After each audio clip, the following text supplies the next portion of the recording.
我和妹妹咕咕落地那日，家里来了个讨水喝的老道士，他盯着我们看了许久，最后指着还在襁褓里的我，吐出一句话：双珠降世，二姐命薄福祸相依，虚实难分。爹娘闻言神色骤变，他们坚信娇弱的妹妹是仙童转世，而我是那个要祸及全家的灾星。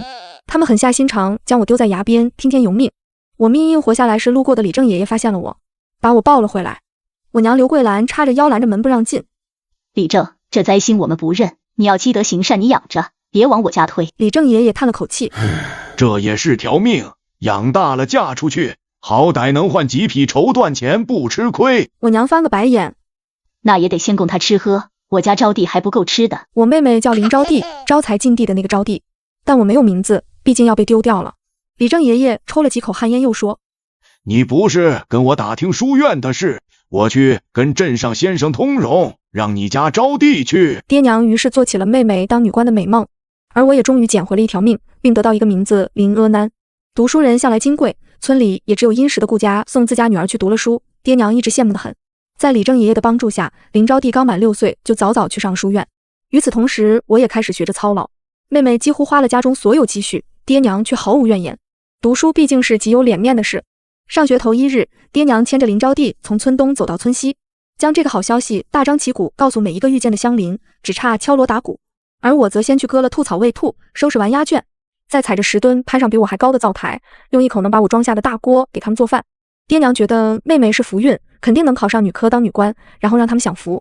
为了赚更多的钱供妹妹读书，爹拿了家里仅剩的积蓄，又借了些铜钱交给熟人去做买卖，等着分利钱。结果熟人生意做得不好，卷着铜钱跑了。债主上门的时候，爹娘夺走，留我一个人在家应付。躲了2年多，终于把欠人的钱还上。娘觉得这是跟我脱不了干系，好好的生意怎么说赔就赔了，定是有人防的。爹也说生意不赔他也不会跑，要不是你这个灾星，咱家都盖上青砖房了。他们盖青砖房不是为了给林招娣和亲，毕竟以后是要住大宅院的，而且也不能嫁这些粗陋的村夫。只因书院里的同窗们个个家境优渥，家有大宅，林招娣羡慕得不得了，回来撒泼耍横要大宅院。为了给林招娣盖大宅院，爹把田交给娘打理，自己去镇上做零活。结果喝醉酒后跟人争一个活，被对方打断了胳膊，在家里躺了大半年。娘东拼西凑借钱保住了爹的胳膊。书院的束修欠着一直交不上，被先生催了好几回。爹娘互相埋怨，日日争吵，最后把怨气都撒到我头上，毕竟我是灾星。两人轮番骂了我20天之后，决定把我卖了。一来可以换些钱贴补家用，二来再也不用说我的拖累，稳赚不赔。我没意见，反正卖去哪里都是干活，或许卖到大户人家当仆妇，日子会好过些。只是没想到他们竟想把我卖到勾栏。我听说过这地方，那里面吃人不吐骨头，一旦被卖进去，终身不得自由。除了要谨小慎微伺候人，还要忍受有些客人的欺辱。熬不过，也就一卷草席扔进乱葬岗，了事抵债。那一年，我做了些绣活去镇上卖，曾亲耳听到过勾栏后院传来凄厉的哭喊声。我求爹娘把我卖去当仆妇，娘啐了一声，翻了个白眼。那才几个钱篮里要多给几10个铜钱呢。他们铁了心要把我卖去勾栏，我想逃却被抓住了。娘抄起手边的竹竿，对我就是一顿乱打。我爹一连扇我几个耳光，我踉跄的摔倒在地，磕破了额头，鲜血直流。他们用麻绳捆住我，将我拖去镇上。路过的乡邻看到连忙来相劝。娘叉着腰骂人：咋的？你们有钱买它，没钱就给我滚一边去，耽误了招娣交钱读书，我跟你们没完。众人无奈纷纷散开。被卖去那种地方，不如死了算了。我想寻死的时候，忽然听到一道洪亮厚重的嗓音：我买。人群中走出一个壮实的汉子，我见过，他是顾家大哥顾廷安。他涨红着脸说，想让我当媳妇。顾廷安出了3两银子，在李正和几位村中长辈的见证下领走了。我娘在一旁嘲讽：你们顾家买了这丧门星，到时候出事了可别找我们，我们也不会退钱。顾廷安要去服徭役，需要人照看病弱的父亲和幼弟，思索再三，把自己用来保平安的旧玉佩送给了我。他答应我会按时寄铜钱回来，我答应他，我一定照顾好这个家。我就这样成了顾家的人。顾廷安走得匆忙，我们没法拜堂，公爹便让小叔子顾廷周抱着公鸡与我对拜。小叔子不过9岁少年郎，他身形挺拔，面容俊秀，一双眼睛亮得像山间的星辰。他很紧张，拜堂后他耳根通红，飞快地跑出了门，我和公爹都笑了。我闲不住，稍加休息后便开始洗衣扫地，浇菜喂猪喂鸡，没一会便将里里外外收拾得干干净净。公爹连忙让我歇着养伤，生怕累坏我，还从邻里借药给我敷。大约昨日累极，第3天我醒得有些迟。公爹不在家，只有顾廷周在院落的一角读书。大约是屋内光线昏暗，他将桌椅搬到院子里，整个人坐得直直的瞧着，挺沉稳。他指了指桌子上的米汤，示意我喝。我喝了一半，就看到隔壁大娘背着公爹从外面冲进来。公爹双眼紧闭，头发散乱，身上还有被划伤的口子。大娘说，公爹一早进山采菇，不小心踩空摔了下来。公爹身体本就弱，这样一来更是雪上加霜。我想去请个大夫，家中已无存银。我不解，婆婆虽已身故，但听闻她年轻时是绣娘，为人厚道，从不偷工减料。十里八乡的人都爱来她这里买绣品，这也让她攒下了不少家当。顾家的日子在清溪村向来过得宽裕。顾廷周皱了半天眉，才告诉我，婆婆挣钱后买田修房子，后来生了重病，花了不少。公爹忧心成疾，身子每况愈下，需要常年吃药，而他读书也需要铜钱。家中只靠顾廷安干些力气活维持，虽不至于挨饿日子，也并不好过。买我的那3两银子是顾家最后一点余钱了，难怪今日顾廷周却没去书院上课，定是因为缺钱教书修。而公爹撑着病弱的身子进山采野菇，也是想给家里添点吃食。若非买我顾家，不会落到这般境地。以前我就听说过顾家小郎聪慧过人，书院的先生对他称赞有加，而且他前年便过了县试，大家都说他将来肯定有大出息。我不能让他因为我而断了读书的路。我犹豫再三，跑回娘家，想向爹娘借1两银子，并打算挣钱后连本带利的还给他们。声音尖利刺耳，我就说你是个扫把星吧，才进门就让公爹摔了，谁遇到你真是倒了8辈子的霉，少来沾边，少给我们家沾霉运，你还不走，我打死你！不知为什么从小到大被打习惯了的我，这次竟然躲开了。我躲开后，娘更气了。嫁人了翅膀就硬了是吧？你还敢躲？你个黑了心肝的贱丫头，你妹妹的读书钱也敢打主意？我瞪着她，老娘供你吃供你喝，把你养大，你还敢躲我？看我不把你眼珠子挖出来！她冲了过来，我侧身，她没收助力，直接摔倒。她干脆坐在地上嚎啕大哭。天边忽然传来一声巨大的雷鸣，随后一道闪电劈在不远处。天越来越黑，眼看要下雨了，我知道借钱无望，便转身回去。不多时，雨便落下，又大又急，我被淋了个湿透。过桥时，却听到桥下有人呼救，竟是一个上了年纪的老妇摔在水里。我赶上前去想拉起她，河水却瞬间暴涨，随时都能将我们一起冲走。我顾不得许多，费了9牛2虎之力，终于把她拉了出来。老妇昏了过去，我无奈只好将她背回了家。顾廷周见我这副狼狈相，愣了一愣。我心里发虚，没借来钱，给公爹治病就罢了，还又多带回一个累赘。我正琢磨着跟他解释，等天放晴了就送这老妇回家。顾廷周却端来了2碗红糖姜茶，快给这老夫人驱寒。他顿了顿，将另一碗推到我面前。这碗是给阿嫂你的。可我顾不得喝什么红糖姜茶，先冲回屋子，把湿透的衣裳换了下来。回来的时候，老妇已经醒了，原来她是山下村子的人回村来探亲。没想到正赶上大雨，摔在河里，老妇千恩万谢，欲将包袱里的珍贵药材送给我们。我们这才知道，原来她竟是城里的名医。不得不说，公爹的运气真是好。老大夫得知情况，二话不说便给公爹看了病，配了药。他还要把那些值钱的药材都送给我，我不肯要。我知道山里有值钱的草药，要是能挖到拿去卖钱，日子就不用过得这么难。我求老大夫教我如何辨认药材。大雨下了4天，我跟老大夫学了4天。他很惊喜地说我是个学医的好苗子，临走依依不舍，希望我能去给他当学徒。可我只想给公爹治好身子，然后攒够铜钱，让顾廷周继续去读书。至于我自己的事，我没想过。放晴后，我带着干粮进山挖药。老大夫说，公爹的身子亏空的厉害，最好是能买些补品补补。可顾家如今家徒四壁，哪里买得起补品？从前我听人说灵芝最好，我想碰碰运气，万一能在山里挖到呢。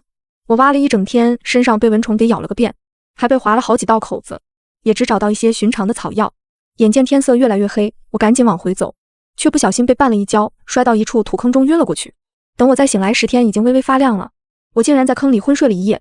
公爹和顾廷周定然着急了，我连忙胡乱收拾起一旁散落的草药，一瘸一拐地往家里赶。远远的我便看到家门口围了不少人，娘的声音格外尖锐刺耳。找什么找？那小蹄子说不定死在山里了，本来就是个灾星，死了更好。公爹气急，你说的什么话？有你这样当娘的吗？我娘不屑。我家可只有招娣一个孩子，那臭丫头养不熟的白眼狼，除了惹祸还有什么用？我压了压心中的郁气，出现在众人眼前。原来因为我进山久久为归公爹担心，便求里正让大家帮着找一找娘。见我没事，大家就散了。娘也骂骂咧咧地走了。顾廷周出去找我去了，听闻消息赶紧回来，大概是走得比较急，他额间有细密的汗珠，眼圈微青，大约是为了找我整夜没睡。我望过去的时候，正对上他那双深邃的眼睛。初升的日头光线微亮，打在少年瘦小的身上，影影绰绰，让人看不清。我安慰了公爹和顾廷周，还赶紧拿出我挖到的草药邀功，没想到竟有一株灵芝混在草药堆里，咕噜噜滚了出来。公爹大喜，是在哪里挖到的？我也不知道啊，我明明只挖到了一些普通的草药，这灵芝该不会是我从坑里爬上来的时候顺手带上的吧？公爹喜得抱紧我。我就说嘛，我们阿南是个福星。这灵芝的年份大概有30年以上，品相也不错，起码能值个50-60两银子。那补品和顾廷周的束修都不成问题了。顾廷周带着我拿了灵芝到镇上的药铺去卖。那药铺老板得知我是跟着老大夫学的本领，一高兴给了我们60两整。我很高兴买完补品，忙带着顾廷周去书院教束修。一进门，却见林招娣站在大门口，脖子上挂了个有字的木牌，而我爹正在不断地和一位手持戒尺的先生求情。顾廷周和我小声解释，这是悬牌试罚，只有犯了大错的学生才会如此。他是不是要被书院撵出去了？顾廷周摇摇头，若是能交上一大笔罚银，倒也能继续读书。我不自觉地捂紧了口袋里的银子，想赶紧交了束修就走，却没想林招娣眼尖看到了我。林阿南，你是不是有钱？快点给我把罚银交上！他一喊，众人的目光都集中在我身上。我爹也瞧见了，忙过来扯住我道：阿南顾家给了你不少银子吧？快给我！我使劲摇头，我没有银子。爹不满了，你没看到你妹受苦吗？快把银子给我，等我交了罚钱，你妹就不用受这样罪了。她可是读书人，哪能受这样的委屈？说着就想伸手来抢我的布包，嘴里还骂骂咧咧。要不是你这个扫把星，你妹妹怎么会遭这样的罪？这罚钱就该你交。书院里的人都凑过来看热闹，他们都是顾廷周的同窗。我的脸涨得通红，正要跟他们争执一番，顾廷周却突然上前拦在我前面。他如今是我顾家人，银钱不能擅自做主。你若想要看在你是阿嫂亲爹的份儿，上血份借据便成，不过利息可是1分都不能少。我点头，爹指着我骂：你这个不孝女！亲爹问你要点银子，还要写借据要利息，你有没有良心？怎么嫁出去了，老子还管不了你了？说着还扬手要打我。顾廷周一把抓住他手腕，对着我爹一阵痛批：你之前既想将亲女迈入勾栏，如今也不用摆什么父亲的架子。女儿乖巧勤快，却使劲搓磨，恨不得赶尽杀绝。女儿不学无术，好吃懒做，却宠溺无度，种什么因得什么果，这事儿你活该。不但搓磨女儿，竟还想将人迈入那等污秽之地。众人听闻，无不对这父女俩更加鄙夷。读书人的嘴字字诛心，很快大伙一人一句，骂得他们抬不起头。先生也道：悬牌试罚是为了让林招娣意识到错误，并非说交了银钱赔给同窗便能了事。若连礼义都不懂，书读的再多，那也是无用之人。先生不由分说，硬是要将林招娣赶走。我爹和林招娣急了，大骂我：晦气灾星！若非你来招娣，顶多被批几句。如今不仅名声扫地，书只怕也读不成。我心里却没来由的畅快，交完束修拉着顾廷周便走了。只是不知道我爹娘最终使了什么法子，竟保住了林招娣，让他继续留在了书院。顾廷周也要回书院，却我一边给他收拾东西，一边叮嘱他。林招娣是个爱记仇的，面上许是老实了，需防着他使阴招。顾廷周笑笑表示不怕，我却担忧不已。采药既然能挣钱，我便想着再进山碰碰运气，公爹死活不同意。那日邻村也有人进山，但却被野兽咬伤了腿，成了瘸子。你运气好，不但没事，还挖了灵芝，但谁能次次那样幸运呢？我吓得也不敢再去，只能另想别的办法。公爹身子不好，我无法走远。思来想去，想起从前听行商之人说起，前3年天寒地冻，棉絮产量锐减，而今年天气回暖，正适合种棉。若能种出上品棉絮，绝对能大挣一笔。我有些心动，公爹也很支持。我们这里种棉的不多，村里人好奇，纷纷来看。我娘阴阳怪气：那玩意金贵是谁想种就能种的吗？他一个丧门星，早晚赔死。公爹却说相信我能做好。我憋着一口气，对棉苗悉心照料，可不知为何棉苗们还是蔫了。如果救不活，我真的可能血本无归。我顶着烈日四处问人，一双布鞋都磨破了，但仍然没找到办法。我娘带头在村里说风凉话，她得意洋洋说，就知道我这事成不了，让大家少和我这样的灾星接触，不然也会摊上大麻烦。又造谣我的棉苗得了棉病要传染，怂恿村里人一把火烧了，以绝后患。闹哄哄的时候，顾廷周回来了，他说棉病不会传染，还说早已从古书里找到了办法能救活棉苗。他是读书人，说话有分量，村里人都信了。没过多久，他的法子果然起了作用。公爹嗔怪他，既然知道法子，不早点说出来，让阿南急得什么似的。顾廷周红了脸，瞧我一眼没说话。我做了一桌子好菜犒劳他。他说听闻我种棉，他也才开始研习种棉之事。公爹隐隐有些担忧。顾廷周再三保证不会影响读书。吃过饭又匆匆回书院去了，走得太过匆忙，我想说的话都没来得及说出口。读书真的很有用，我想请顾廷周教我识字。转念一想，怕耽误他学业，也就作罢了。在顾廷周的指导下，我的棉种得越来越好，收了上品好棉，卖了高价，家里的境况一下就缓解了，村中人人艳羡，纷纷想要来学。我遵从公爹吩咐，毫不藏私，悉数交给了各位大娘嫂子们。我娘也想来学，却又拉不下脸。哼，得意什么挣这点小钱，把顾家二小子的前程都给搭上了。这顾老太要是知道，肯定要气得从坟头爬出来。大家一脸好奇，娘却神秘兮兮的没再说。顾廷周让人带话说即将院试，他要留在书院温习，最近也不归家了。整整4个月我没见到他，院试结束他回来时，整个人都更清瘦了。关于考试他没说太多，但好像4个月都没吃饱饭似的，把我做的一桌子菜吃了个精光。听说林招娣信心满满，逢人就说考得不错。1个月后，府衙放榜，李正坐着牛车带着顾廷周和林招娣去看榜。村里人在村头挤着说闲话，大家都在猜到底谁能中。秀才娘得意洋洋，还能是谁？自然是我家招娣，你们还不知道吧？那顾家二小子院试前被先生骂了，还挨了罚，说他仗着有些小聪明，不看正经课业，总看些杂书。先生说了，他那样铁定考不上秀才。倒是我们家招娣文章写得好，被他们先生夸了又夸，今年必定高中日落西山。看榜的人终于回来了，大家纷纷围上去。我手心里全是汗脚下沉的厉害，根本迈不动步子。顾廷周被人围在当中却不说话，第一眼先朝我看来，随即对我露出一个大大的笑。阿嫂，我考上了，托阿嫂的福。这场策论考教的便是农桑，我得了头名，先生举荐我去青云书院读书。人群一下子炸开了，隔壁大娘早就看不惯我娘，当即阴阳怪气。谁说看闲书就考不上了？人家看闲书还能得头名，青云书院那可是咱们省城最好的书院，有些人想上还进不去呢。娘的脸色一阵青一阵白，林招娣更是从牛车上跳下来，直冲到顾廷周面前。你少得意，你别以为我不知道是你，给我等着！说罢拉着娘跑了。顾廷周一解释，大家才知道，原来林招娣不仅落了榜，还因为作弊被抓，这次考试全部作数了。夜里我刚睡下，忽听得门被拍得啪啪响，我披衣冲出去，便见顾廷周和林招娣扭打在一起。我赶忙过去拉架，林招娣见我来了，直朝我扑来，被顾廷周一脚踹出3尺远。顾廷周把我护在身后，我这才发现，不知道什么时候顾廷周竟然长得这般高了，比林招娣高不少，比我更是能高出一头去。借着月光，我看见林招娣鼻青脸肿，可见被顾廷周揍得不轻。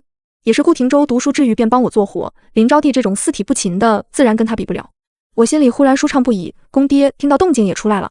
不多时，我娘也赶了过来，母女俩叫嚣是顾廷周诬告林招娣，才导致他的成绩不作数。顾廷周冷笑，怎么许你告发我看闲书，就不许别人告发你作弊吗？农桑的事果然有林招娣在里面使坏。林招娣恼羞成怒，跳脚叫骂我就知道是你。顾廷周挑眉，你有证据吗？你有本事就去问先生，到底是谁告发的你？林招娣彻底蔫了，我娘不依不饶，接过话茬接着骂，又指着我的鼻子骂我灾星。顾廷周突然抱起一把甩开他的手，阿嫂也是我家的人，你没有资格骂他。然后正色朝我问道，阿嫂今日我做主，你与林家断亲，从此之后再无瓜葛，阿嫂意下如何？我只觉得天旋地转，我真的可以摆脱林家这糊涂的一家吗？但顾廷周却不由分说，他是认真的。阿嫂不说话就是同意了，你们听到了吗？从此之后，阿嫂与你家再无瓜葛，再来吵嚷别怪我不客气。顾廷周扬了扬拳头，撇下无能狂怒的母女，两人拉着我跟公爹便回家了。安顿公爹，睡下我横竖再也睡不着。思来想去，取了白日缝补的衣裳给顾廷周送去。他还在温书，我放下衣裳准备走，他忽然叫住我，阿嫂阿嫂，莫害怕他们。我忙摇头，我不怕他们，我只怕顾廷周吃亏。烛光下，顾廷周眉目温润，我看得心里一慌，忙找个话来说。可原来林招娣记着悬牌试罚的仇，故意告发你看农桑的书，幸亏你这次运气好。是阿嫂运气好。顾廷周认真说道，阿嫂是我家的福星，我不敢担福星的名头，只要没人说我是灾星就很好了。顾廷周却不依不饶，细数我来到顾家之后，顾家遇到的好事，比如公爹生病我去救了个大夫回来，比如上山采药却意外采了灵芝，比如种绵延农桑误打误撞对上了考题。阿嫂你就是我家的福星。他目光灼灼我，吓得落荒而逃。他却又提高了些声音，阿嫂既已与林家断亲，不如换个名字如何？他看着我，仿佛要从我脸上看出些什么来。我脸颊烫得厉害，随你随你，不如阿嫂就改叫顾婉宁。从此之后，我便有了自己的名字顾婉宁。青云书院在省城虽说离得并不远，但书院规矩严1整月才能回来一次。顾廷周回来的少了，我却不能懈怠，我努力种棉供他读书。他将来必定是要到京城去考的，以后处处都要用钱。断亲一事在村里传开了，我娘林招娣的娘她气不过，到处宣扬当年乡试卜卦的事，扬言顾家早晚有一天被我害死。但乡亲们并不买账，他们还要靠我教种棉的法子赚钱呢。第2年，林招娣又没考中秀才，再次落榜。他爹娘好面子，怕村人指指点点，干脆闭门不出。而我种的棉却又收了上等好棉，卖到城里，刨去成本，我净赚了近200两银子，我给家中添置了不少东西，又给顾廷周准备了几套上好的行头和文房四宝，还给远在边境的顾廷安寄了些衣服和铜钱。虽才过了秋天，但边境冷得早，怕他在军中不好过。头1年家里没钱，时不时还要靠顾廷安寄回来的钱过活。如今我们也能帮衬他了。顾廷安从未回来过，但时常写信寄回来。他说他在军中混得不错，如今武艺大涨，说入冬之后若没有什么事，便可告假回家探亲一趟。公爹十分高兴，隔壁大娘也跟着笑。婉宁一进门，大郎就走了，你俩连话都没说过几回。这下好了，回家待个半月20天，你爹怕不是能抱上孙子。顾廷周恰好也在，却啪的一声丢下饭碗，转头拎起包袱回书院去了。我追出去，他已经没了踪影。下个月就要乡试了，我都没来得及嘱咐他好好考。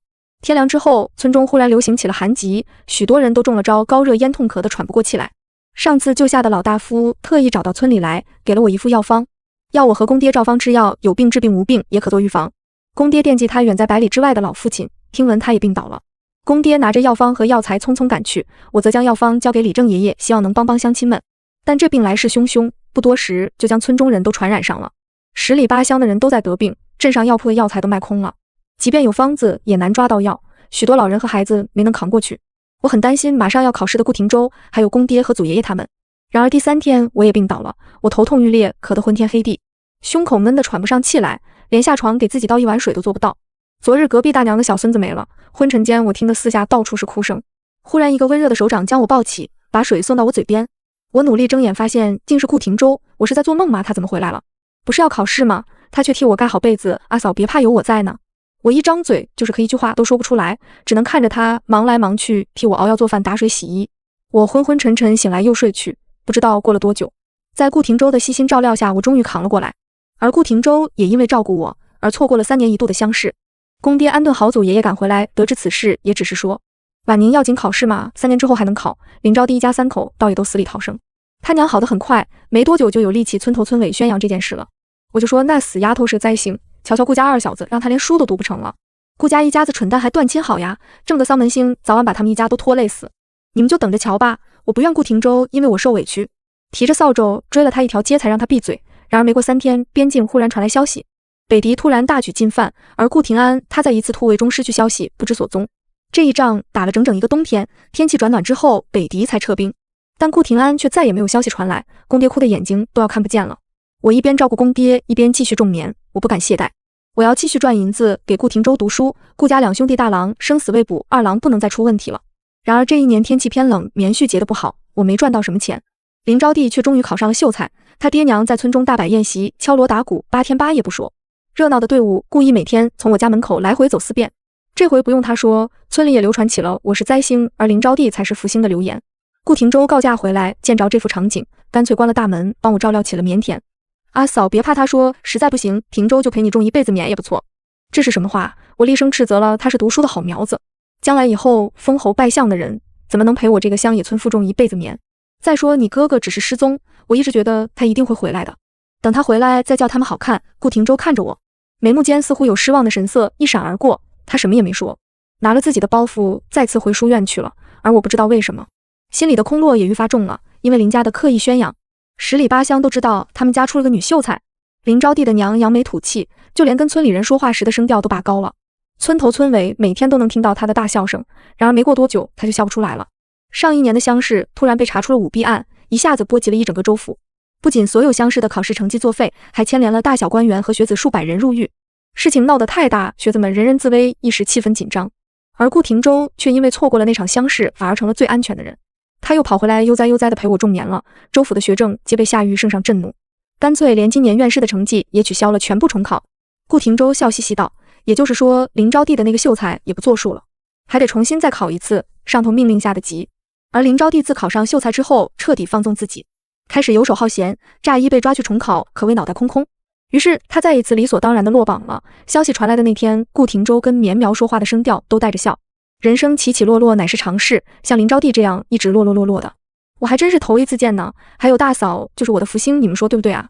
我捂着脸落荒而逃。没多久，因为圣上心疼剩下这些因舞弊案而受委屈的无辜学子们，特意在中秋开了一次恩科。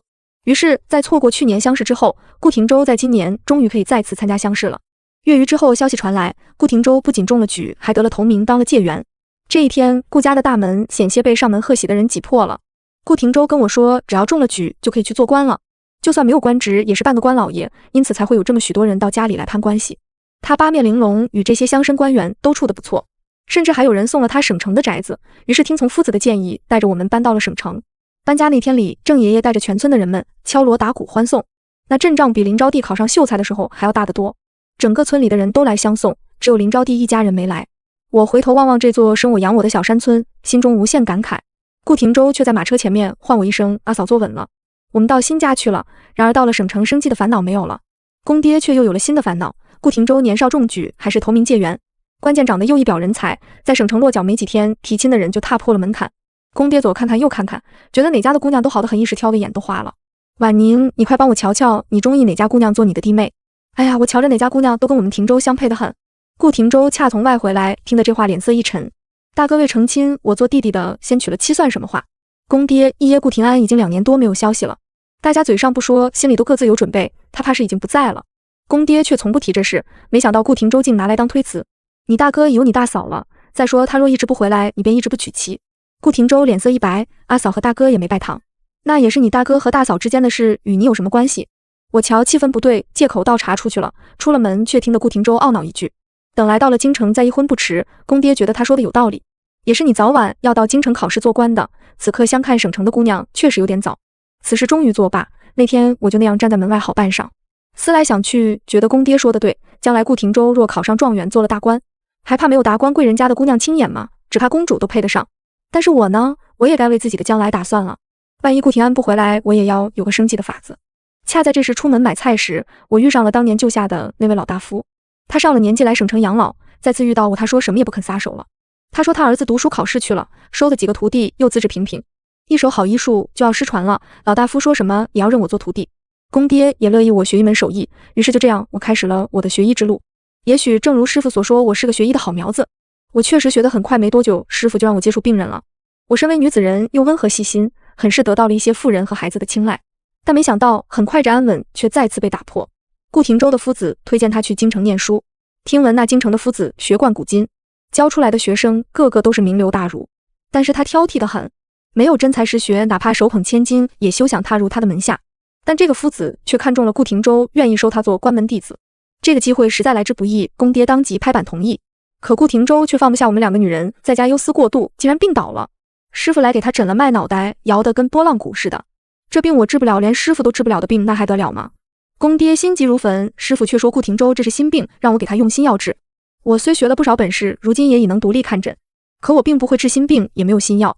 顾廷周可怜兮兮地拉着我的袖子，阿嫂不妨事的，不打紧，我想吃你做的野菜粥。刚进顾家的时候，家中银钱吃紧，我经常上山挖野菜回来，放到粥里一起熬。米是粗米杂粮，有啥算啥。菜虽新鲜，却粗粒往下咽的时候还拉嗓子。没想到顾廷周竟喜欢这口。自我种棉赚了钱，家里已经很少吃野菜粥了。况且这天气转寒的时节上，哪去弄新鲜野菜去？我没法邻里邻居挨个求了一遍，才弄到一把晒干的野菜。顾廷周喝上心心念念的野菜粥，竟然真的好了起来。从此之后，我就变着花样的做好吃的给他吃，他也渐渐的好了。从未听说过心病原来是这样治的，只是哪怕有一顿没吃我做的饭，他就又会蔫蔫的没精神，这让公爹忧心不已。京城的夫子再次来信催促，顾廷周的夫子上门几回，让我们一定要想办法抓住这次机会。公爹最终一拍大腿，干脆我们一块上京城算了。听见这话的顾廷周眼睛一下子就亮了。出发那日，我师傅眼泪汪汪的送我们到城门口，他送了我2大箱子的医书和药材用具等，一边嘱咐我到了京城也不要懈怠，仍要坚持学习和看诊，一边又恨恨盯着顾廷周，仿佛他是偷走他珍宝的小偷一样。顾廷周全当没看见，喜滋滋的喊我道：“阿嫂上车，我们到京城去了。”时节已然入冬，越往北越冷，天上时不时飘下雪来。这日顾廷周说要加快速度，赶在天黑之前投宿，因为他瞧着天色，夜里许是会下大雪。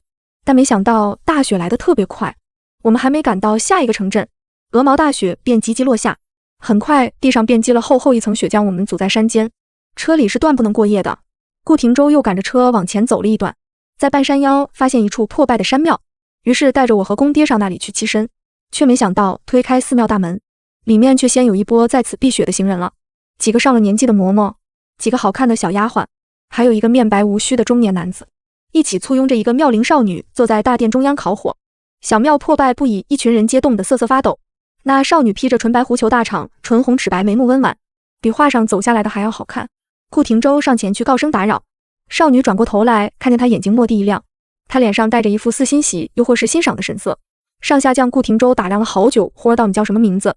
语气怪怪的，有点霸道，毕竟同是行路浴血的人。顾廷周最后还是通报了姓名来历。少女似乎对他很是满意，让人腾出一半大殿给我们，还分给我们火堆和吃食。我和顾廷周谢过，将行李放在两拨人中间，铺好干草被褥，伺候公爹睡下。对面少女睡前排场很大，折腾了好一会，大殿之中终于没有了声音，我却怎么也睡不着。外面的雪越来越大，积雪已经没过了脚踝。这小庙破败得很，能不能撑得住这样大的雪还是个问题。我翻来覆去的不敢睡，忽听顾廷周悄声道：“阿嫂，且安睡，一切有我呢。”我吓了一跳，没想到他竟也醒着。虽说都是合衣睡下的，但毕竟同处一室，他早早睡着还好。此刻知道只有我们两人未睡，我的脸颊烫的一下就烧了起来。我不知道说什么，乱应了一声，翻过身，再也不敢发出动静。不知道是不是因为顾廷周的那句话，我竟安下了心，迷迷糊糊睡了过去。只是睡到半夜，忽听得一阵咔啦啦的声响，身边的顾廷周一下子跳起来：“阿嫂，快跑，庙要他了！”我一咕噜爬起来，背着公爹就往外跑。身后顾廷周冲过去，叫醒对面那拨人，连拖带拽的把那7、8口人拽出了大殿。紧接着大殿就在我们眼前轰隆一下塌了。我扶着公爹一阵后怕，若不是顾廷周警醒，只怕我们都要被压在这大殿里面。即便当时砸不死，这冰天雪地荒郊野外的也必定是活不成的。对面一群人劫后余生，顾不得自己，先团团围住那少女，查看她有没有受伤。所幸顾廷周冲过去，及时他们都没什么大碍。那白面中年男子过来对我们道谢，还拿出银子相赠。顾廷周不收，拿着吧，你们应得的。少女披好狐裘，理了理墨发，眉眼带笑望着顾廷周：“你不错。”说完又吩咐中年男子细细询问我们的姓名来历，还有到了京城的落脚地，说将来还有厚赠。我们终于回过神来，这少女只怕不是一般人。不知出于什么考量，顾廷周拒绝了少女他们同行的提议。我们先一步继续赶路。到了京城，我们在书院附近租了一间院子落脚。顾廷周到夫子那里报道，据说夫子考教之后很是喜欢他，对他来年的会试寄予厚望，还单独给他补课。我和公爹都很高兴，这趟京城没白来。腊月过半，距离年节已经不远了。公爹赶着做新衣置办年货，我则每日仍旧变着花样的给顾廷周做好吃的，以防他再次犯了心病，耽误学业。年节在热闹和安稳中度过。会试临近，顾廷周也开始紧张的备考。有天邻居家孩子淘气跑着玩的时候磕破了脑袋，我替他清理了伤口，又拿出自制的药水给他抹了，没过2天便好了。邻居于是满街宣扬我的医术，很快前街后巷的人都知道这里搬来了女医，都来找我看病。我比较擅长治疗妇女和孩子的病症，很受街坊邻里大娘嫂子们的喜欢。我家每天人来人往，除了来瞧病的，还有来唠嗑说闲话的。公爹挺喜欢，却也觉得有点过于热闹了。若是能开个医馆就好了。公爹说，我却没有这样的奢望。一来要许多银子，二来如今顾廷周会试在即，他才是我们家顶顶重要的。会试很快就到了，我和公爹在家紧张的不行。考完回来的顾廷周却一身轻松，在家陪着我们一起剁馅子包饺子。他的笃定让我安了心，他一向是这么沉稳，我相信他。包着饺子，公爹又提起了医馆的事。顾廷周非常高兴，阿嫂这是好事，我还有点犹豫。他却说，我们阿嫂是天底下最好的阿嫂，难道还不值得一个医馆吗？但没想到很快医馆就被人送上门。这天，一行人簇拥着一辆华贵非凡的马车停在了我们家门前，大娘们以为来了什么贵人，纷纷避走。从车上下来的却是那天破庙那个面白无须的中年男子，他这日穿的十分华贵，气势非凡，我却隐隐有些不太好的预感。顾廷周接待了他，他吩咐仆从拿出许多礼物，其中一些珍稀药材和上好的医料是送给公爹的，一些文房四宝和珍稀古籍是送给顾廷周的，而另外一张地契却是送给我的。大小姐听闻阿嫂医术了得，特意为阿嫂准备了一家医馆，从今往后您就能在医馆里造福百姓了。这称呼听着怪怪的，我不敢接转头去看顾廷周。顾廷周紧锁眉头，我便知这不是什么好事。果然，接着那中年男子就似笑非笑说，那日回去后，王爷得知一切，知道大小姐中意顾公子，因此特意命老奴今日前来问问顾公子的意思。那天的那位少女果然对顾廷周动了心思，不过顾廷周少年有才，又仪表堂堂，动心思也正常。我舒了口气，这家人虽然看起来有权有势，但只要顾廷周不同意，他们难道还能强迫他不成？怎料那中年男子却并没有等顾廷周答话，反而只是恭恭敬敬行了个礼，说过几日来拿庚帖，让我们准备准备，然后就走了。顾廷周久久未动，我心下骇然，公爹很急，这到底是什么人家，怎地这样霸道？就算是结亲，那也是互换庚帖。什么叫来拿庚帖？我们也未答应，他们怎地就这么笃定？公爹说不下去了，我们到此才明白，那少女身份并不是简单的不一般。后面几日，家里的气氛很沉闷，京城遍地是贵人。公爹也曾幻想过顾廷舟高中之后被贵人招为女婿，可是这位贵人似乎并不在意顾廷舟考得好不好，他似乎为了这位小姐可以给我们想要的一切，但他却并不问我们愿不愿意。顾廷舟不愿意，不用多说，我们也都知道了这件事的利害关系。他干脆不去书院了，就每天待在家里陪我炮制药材。公爹虽然也没说什么，但终日满面愁容。那一张地契，我觉得烫手早早收在了箱子最里面。我们一家人表面平静非常，其实每一天都过得小心翼翼，如履薄冰。但冰迟早是会裂的。没多久，顾廷舟的父子找上门，进门就斥责顾廷舟糊涂。顾廷舟只是跪在父子面前，一言不发。父子骂一通又叹一通，最后也只是道：“这岂是你不愿就能拒绝了的？”临走他又说让我们把那医馆早早开起来，否则惹了贵人之怒，只怕后果承担不起。事实果然如父子所说，没多久，街面上的医馆便纷纷无故关门歇业。短短几天时间，偌大的南城竟然找不到一个可以医病的地方。邻居们纷纷涌到我家来央我开馆接待病人，他们有真的被病痛折磨走投无路的，也有听了不知哪里传扬的闲话的，劝我早早开门，莫惹了杀身之祸。我没有法子，终是开了医馆的门。天子脚下贵人多，即便街面上都传扬我这医馆来历非凡，却还是无法避免有人来惹事。一日将晚，一位贵家子弟吃醉了酒，进来嚷嚷着要我替他醒酒，却上来就动手动脚。恰好公爹身子不爽，立顾廷舟送他回家休息。医馆里只我一人，那子弟言语轻佻，我婉言相劝，无果，正欲给他来上一针以作教训。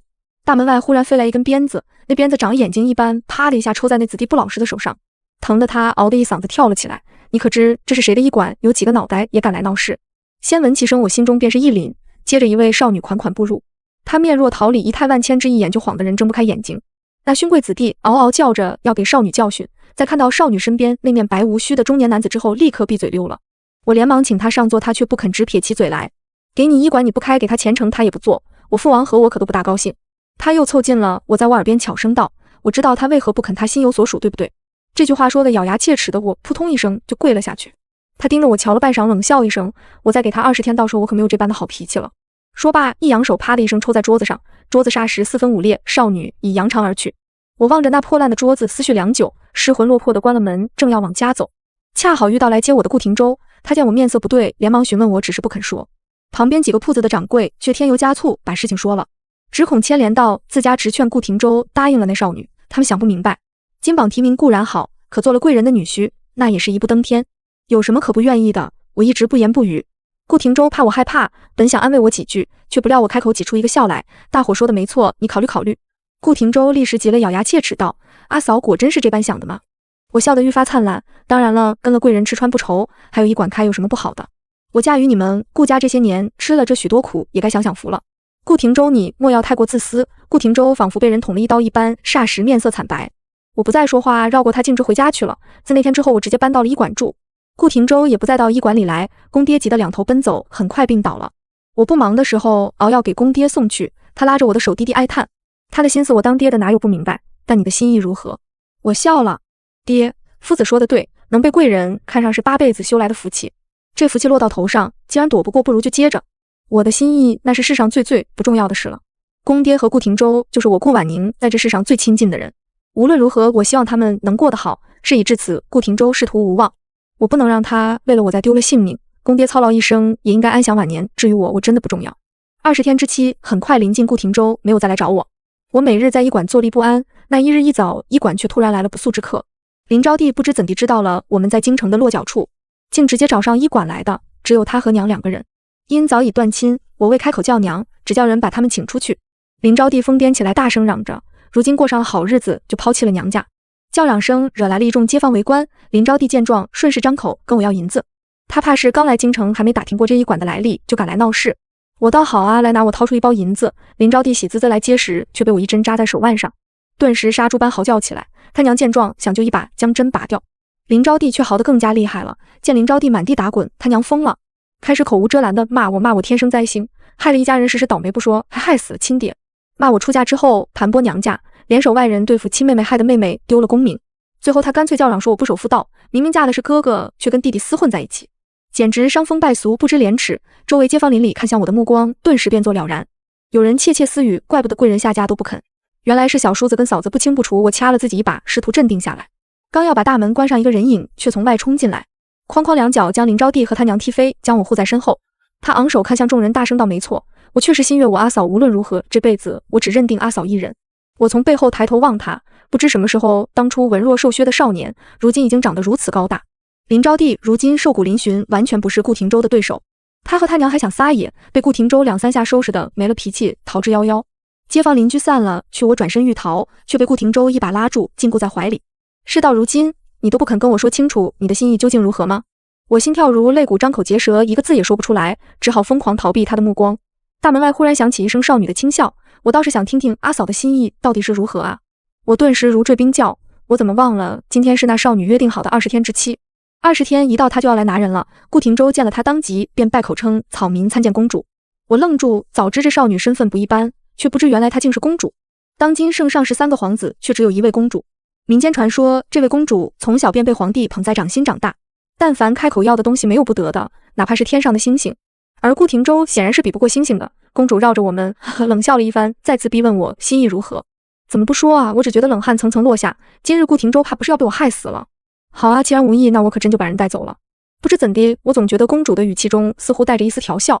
我不敢抬眼看她，也没时间多加揣摩。眼看公主要命人把顾廷周带走，我只觉得脑袋一热，便脱口而出：不，我不是无意。我既然不是无意，那便是有意喽。公主笑了我，后知后觉。直到今日，真的要把命丢在这里。不过若真的能跟顾廷周死在一起，倒也值了。只是公爹和他终究被我连累，我难道真是天生灾星吗？胡思乱想之际，顾廷周忽然握住我的手，只听他沉声缓缓道：“回公主却是有意，我与婉宁两情相悦。”我便一下子落下泪来。事到如今，亦没有什么好说的了。我不再想别的，反手也握住了顾廷周。可谁知下一刻，我的另一只手也被人握住。只见公主开心道：“太好了，我可是最爱看有情人终成眷属的戏码了。”我和顾廷周呆愣在当场，抬眼一瞧，公主眉眼带笑，看着我们俩的目光满满都是打趣。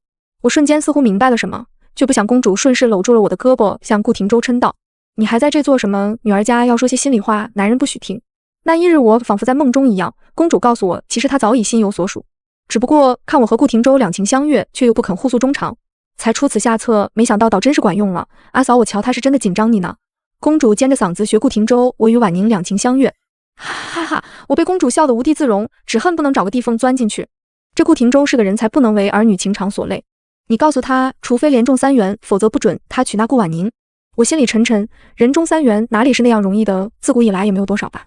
谁知很快放榜消息传来，顾廷周的会试竟真的得了头名会员。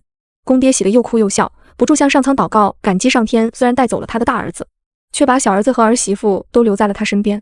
电视很快就到了，顾廷周忙着备考，许多日没有归家。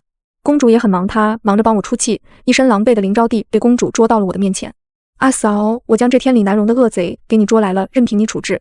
那日他们来时说我害死了亲爹，如今我才知道，原来林招娣屡试不中，干脆破罐破摔。他不光游手好闲，还沾上了赌博，很快败光了家产。他爹生气与他争吵，被他失手打死，他娘却护着他不肯让邻里去报官。后来他们不知怎地听闻我在京城开了医馆，于是上门来讨要好处，却被顾廷周打了出去。那日之后，他们又几次3番想上门来，却被公主留在医馆门口的侍卫震慑，不敢再造次。可林招娣过惯了大手大脚的日子，没钱怎么能行？于是他心一横，竟然把亲娘卖给了人牙子。人我弄回来了，已经被打得奄奄一息，安置在城郊。我在公主的指引下去，见了他最后一面。他果真已经奄奄一息，只剩最后一口气了。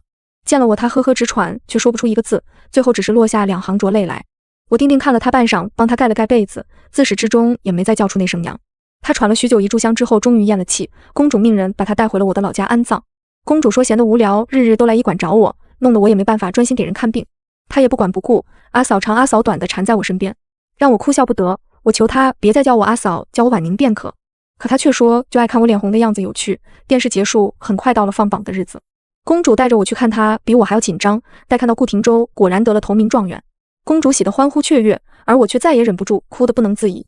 顾廷周在旁不住为我拭泪，安慰我苦尽甘来。公主却已经在盘算着婚礼上要做6种口味的饴糖了。然而谁知就在这个当口，本该留在家中等消息的公爹却匆匆赶了来。公爹满脸湿泪，拉住我的手颤抖道：“平安平安回来了。”我们终于知晓顾廷安当初失踪是被奸人算计，险些丧命。但他不仅没死，捡回一条命之后，干脆入了敌城，做了一名探子。这一做就是5年，直到去年冬天，他与我方守将里应外合，一举重创北狄。他们没有收手，趁着凛冬时节，北狄粮草不足，一路打到了北狄的都城。4个月后，北狄灭国，顾廷安凯旋获封镇国将军。顾家2个儿子，一文一武，一个状元，一个将军，很快成了京城百姓的谈资。而更为他们津津乐道的是，还有一个女人周旋在2兄弟之间，本来是哥哥娶的妻，如今却要嫁给弟弟。